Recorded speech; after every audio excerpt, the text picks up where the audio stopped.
وقتی در اولین تولد فرزندش حقیقت تلخ خیانت شوهرش رو با زن همسایه کشف کرد. به کانال سایه های خیانت خوش اومدید. ما در اینجا سرگذشت واقعی افراد رو روایت می کنیم. افرادی که مدتها نتونستند اونها رو به زبون بیارند و این کانال به اونها امکان رو میده که تجربیات تلخ زندگی خودشون رو با شما در میون بذارند و ممنون از شما که با شنیدن سرگذشتشون ما رو همراهی میکنید. ریحانه هستم. 6 تا خواهر بودیم. پدرم کارگر ساده بود و مادرم خانه‌دار. پدرم عاشق پسر بود ولی خدا هر دفعه بهش یه دختر میداد. مادرم بهش میگفت شاید قسمتمون پسر نیست. شاید حکمتی هستش که ما پسردار نمیشیم. مادرم همه بچه هاش رو به یک میزان دوست داشت و میگفت دختر چراغ خونه است. خدا رو شکر کنیم که خدا به همون دختر داده. اگه یه وقت سنمون رفت بالا و مریض احوال شدیم دخترامون میتونن ازمون مراقبت کنند. خلاصه پدرم رو با این حرفها آروم میکرد. پدرم در جوابش میگفت دلم پسر میخواد که پشتم باشه. اگه یه وقت از پا افتادم اون حداقل بتونه خرج زندگی رو بکشه. هر کس افکار خودش رو داشت. هزینه های زندگیمون خیلی زیاد بود و پدرم نمیتونست از عهده مخارج ما بر بیاد. زندگی سختی داشتیم. با هر سختی که بود تونستیم به مدرسه بریم و درس بخونیم. اما من چون دختر بزرگ بودم دلم نمیخواست درس بخونم. میخواستم سر کار برم یا فروشندگی مغازه‌ای رو بکنم تا بتونم کمک خرج پدرم باشم. با اصرار خودم و با مخالفت‌های مادرم خلاصه راضیش کردم که برم سر کار. همسایه‌مون داخل یه شیرینی فروشی کار میکرد. وقتی که دید من دلم میخواد کار کنم با مادرم صحبت کرد و منو با خودش برد سر کار.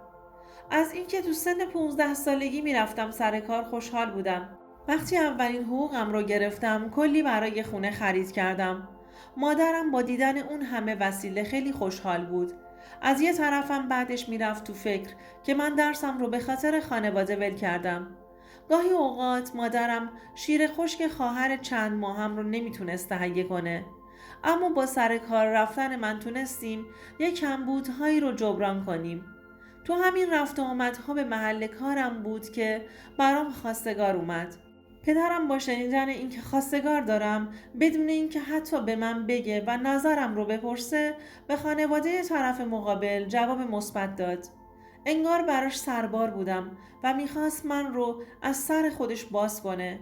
خانواده افشین پولدار بودند و دلیل جواب مثبت پدرم بهشون پولداریشون بود. اونا هم با کلی هدیه به خواستگاریم اومدند و چون از قبل پدرم جواب مثبت رو بهشون داده بود خواستگاری و بله برون من تو یه روز شده بود. منم که تو عمل انجام شده قرار گرفته بودم کلی برای مادرم گریه کردم که من نمیخوام شوهر کنم. مادرم هم برای پدرم یه عالمه غرغر کرد که این بچه هنوز چیزی از زندگی حالیش نیست. ولی پدرم مصمم بود که نه دیگه بزرگ شده، درس هم که نمیخواد بخونه، حداقل شوهر کنه و به زندگیش برسه. همون اول پدرم شیربهای سنگینی برای خانواده داماد گذاشت و اونا هم قبول کردند. خلاصه من هم راهی جز راضی شدن نداشتم.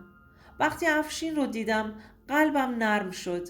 افشین پسر زیبایی بود ولی از من خیلی بزرگتر بود. 12 سال تفاوت سنی داشتیم. من 15 ساله بودم و اون 27 ساله. موقع ازدواج کردنش بود. کم کم داشتم عاشقش می شدم. افشین اولین عشقم بود. به اصرار دو خانواده عقد و عروسی رو با هم گرفتیم. تا چشم باز کردم دیدم خونه شوهرم هستم. مادر افشین یه آپارتمان 3 طبقه داشت که یه طبقه دست افشین بود. طبقه دیگه دست خواهرش و یکی رو هم خودشون نشسته بودند. یه آپارتمان خانوادگی بود. وقتی که وارد خونه شدم افشین همه وسایل‌های خونه رو برای خودش داشت. از منم هیچی نمیخواستند. ولی بازم مادرم یه سری وسایل‌های کوچیک رو برام تهیه کرد که دست خالی خونه شوهرم نرم که سرکوفتم بزنند. در صورتی که اصلاً خانواده افشین به این جور مسائل توجه نمی کردند. یعنی اصلا براشون مهم نبود. بعد از چند وقتی که گذشت متوجه شدم که افشین نسبت به من سرد برخورد میکنه. انگار به زور زنش دادند و داره تحملم میکنه. از رفتاراش اینو احساس میکردم. من که خونه پدرم اون همه سختی کشیده بودم، خونه خودم احساس میکردم که همه چی رو پشت سر گذاشتم. آینده خوبی در انتظارمه، اما اینجوری نبود. من شوهرم رو دوست داشتم و دلم میخواست متقابلا اونم همین حس رو نسبت به من داشته باشه. به زور 2 کلمه با هم حرف میزدیم. بیشتر اوقات هم خونه مادرش بود. حتی گاهی پیش می اومد که شبها خونه مادرش میخوابید. تا به خودم اومدم دیدم باردار هستم. خدا به هم یه پسر داده بود. از اینکه باردار بودم خیلی خوشحال بودم. احساس می کردم با اومدن پسرمون اخلاق افشین هم عوض میشه.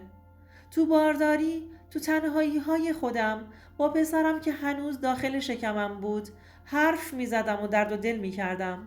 احساس می کردم که یکی هست که بتونم باهاش درد و دل کنم و اونم حرف هام رو گوش کنه. وقتی که با مادر خودم حرف می زدم می گفت بعضی از مردها اینجوری هستند. درست میشه، زمان نیاز داره. دیگه کسی رو نداشتم که باهاش درد و دل کنم.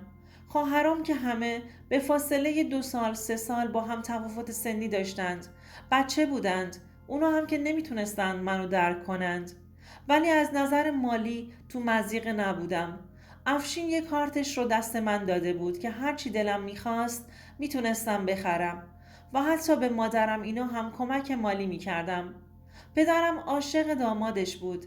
اصلا اجازه نمیداد کسی در موردش حرفی بزنه. میگفت برو خدا رو شکر کن که این پسر قسمتت شده. اصلا منو درک نمیکرد. میگفت تو ناز و نعمتی، دیگه چی میخوای؟ ماشین زیر پاته، خونه داری، مستاجر نیستی، الانم پسرت تو راهه، پسردار هم که شدی، برو خدا رو شکر کن، چرا ناشکری میکنی؟ خلاصه این که فقط حرف خودش رو میزد.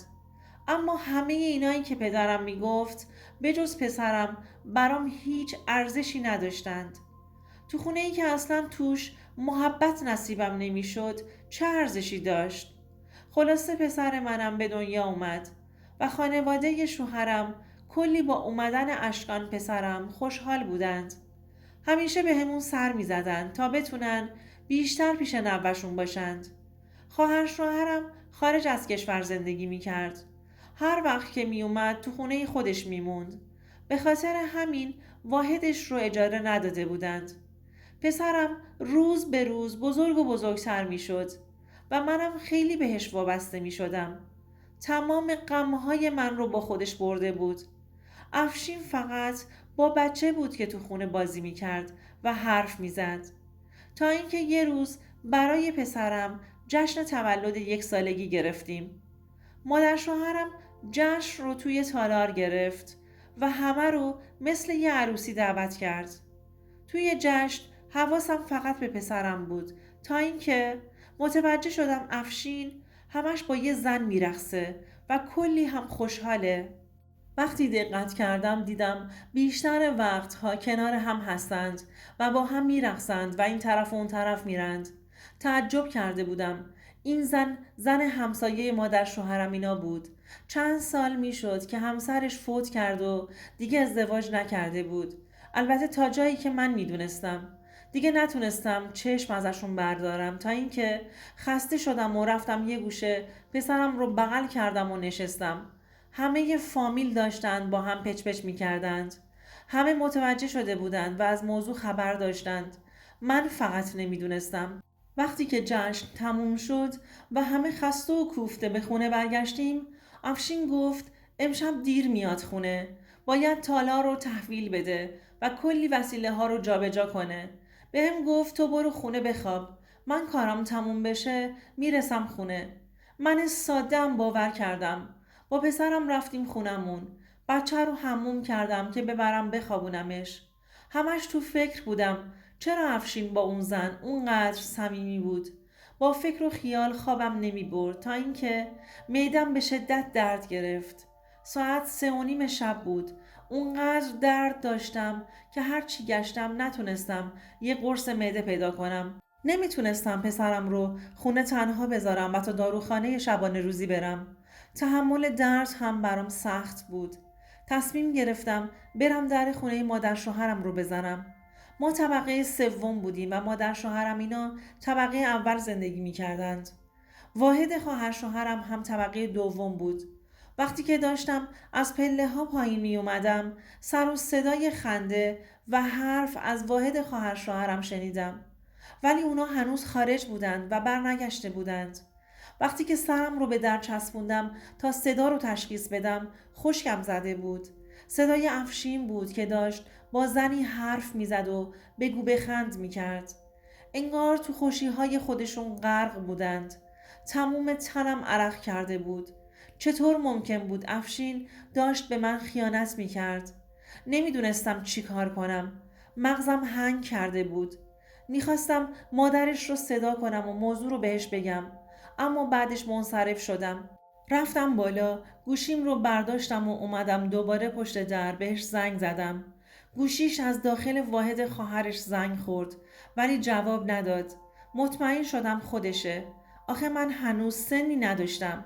تازه 19 ساله شده بودم. تجربه‌ای نداشتم. دست و پام رو گم کرده بودم. نیمه شب بود. مادرم اینا هم خواب بودند. کاری از دستم بر نمی اومد. میخواستم مچشون رو بگیرم، اما اگر در میزدم بعد نمیتونستم ثابت کنم. برگشتم تو واحدم. بازم طاقت نیاوردم. دوباره اومدم بالای پله ها نشستم و نگاه هم به در بود که کی از اون خونه میاد بیرون.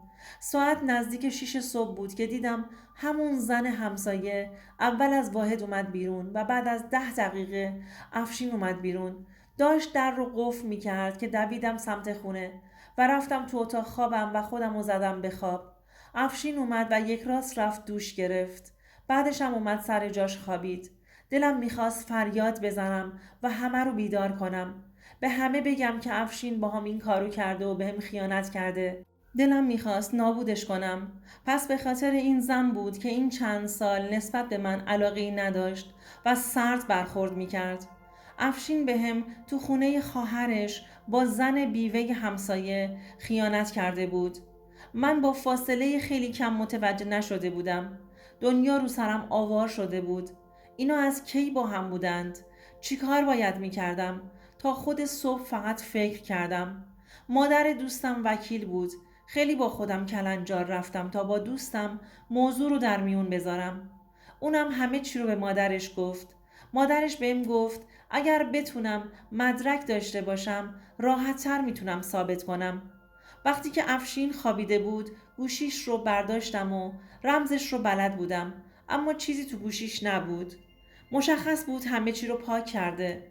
نمیدونستم چه جوری مدرک گیر بیارم. وقتی که مادر شوهرم رفت خرید سریع رفتم از کوچه بالاتر یه قفل ساز آوردم و گفتم که کلیدم رو گم کردم که بیاد در رو برام باز کنه.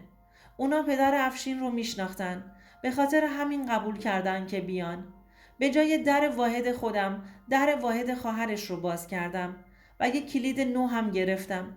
وقتی که اونا رفتند وارد واحد شدم. همه جا رو گشتم. یه چند تا لباس ولو افتاده بود، اما چیزی نمیتونستم ثابت کنم. کلید رو برداشتم و پیش خودم نگه داشتم تا اینکه دوباره 2 شب بعد این قضیه تکرار شد. اون زن خیلی خونه مادر شوهرم رفت و آمد میکرد. وقتی که میومد بیرون دیگه خونه نمیرفت. یک راست میرفت واحد خواهر شوهرم. شوهرم هم اونجا میمون تا در رو براش باز کنه. از لای نرده های طبقه بالا ورودشون به خونه رو فیلم گرفتم. ساعت هنوز 1:30 شب بود که به مادر دوستم پیام دادم. گفت زنگ بزن مأمور بیاد. منم این طرف هماهنگ میکنم. وقتی که زنگ زدم سریع اومدند. منم آهسته در پایین رو باز کردم تا بیان بالا. با کلیدی که داشتم در رو باز کردیم و اونا رو در حال رابطه با هم دیدیم. دیگه همه چی برام تموم شده بود. افشین تعجب کرده بود که در خونه باز شد و مأمور وارد شده. وقتی که گرفتنشون مادر شوهرم اینا از سر و صدا از در واحدشون بیرون اومدند. وقتی که با صحنه مواجه شدند کلی به هم ریختند. بهشون گفتم شما هم مقصر هستید. با اینکه میدونستید سکوت کردید.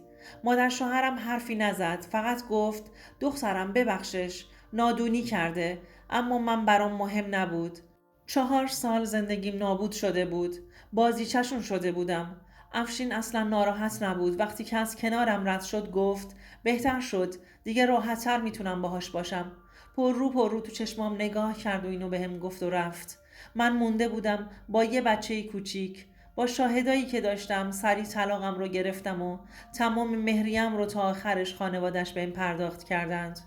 من مقصر اصلی این اتفاقات رو پدرم میدونستم. اگر پدرم به خودش زحمت میداد یه تحقیق ساده میکرد این اتفاق برام نمیافتاد. ولی متاسفانه پول چشم پدرم رو کور کرده بود. الان من مونده بودم با یه بچه کوچیک که هنوزم که هنوزه خانواده همسر سابقم سعی دارند هضانت بچم رو ازم بگیرند. ولی چون پسرم شیرخواره هستش فعلا با من زندگی میکنه و امیدوارم هیچ وقت نتونن دلیل زنده بودنم رو از من بگیرند. دوستان عزیزم، اگر شما هم به این نوع سبک از محتواها علاقه‌مند هستید، این ویدیو برای تو هستش. لطفاً برای دیدن ویدیوهای بیشتر ما رو سابسکرایب کنید و ممنون که تا انتهای این ویدیو با ما همراه بودید.